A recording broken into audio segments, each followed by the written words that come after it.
आणि 6 वाजता आंघोळ आणि करून आणि तयारी करून मी निघालो आहे अशा ठिकाणी जे अख्ख्या पुणेकरांचे श्रद्धास्थान आहे. तर चला तर मी सुद्धा तुम्हाला तिथे घेऊन जातो. आजची सकाळ मी आणि माझा मित्र लवकर उठून निघालो ते म्हणजे दगडूशेठ गणपती बाप्पांच्या दर्शनासाठी. सकाळी उठल्याचा तो शांत अनुभव खूप सुंदर होता. पण इथे येताच चित्र बदललं.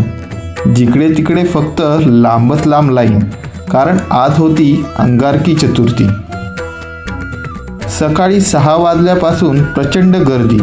काही भक्त तर 3-4 तास लाईनमध्ये उभे होते.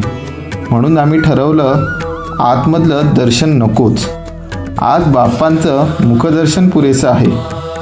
आणि खरंच सांगतो, दगडूशेठ बाप्पांची सजावट, ते वातावरण आणि तो भक्तिभाव मन अक्षरशः प्रसन्न झाले.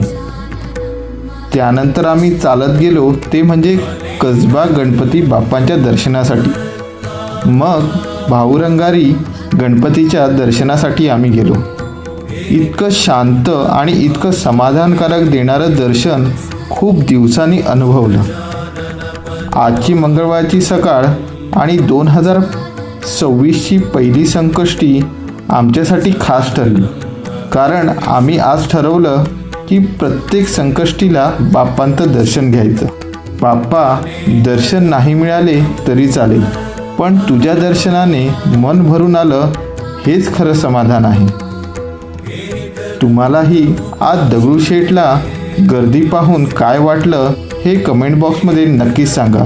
आणि ही रील तुम्हाला कशी वाटली हेही मला तुम्ही नक्कीच सांगा. आणि या रीलला भरभरून प्रेम द्या.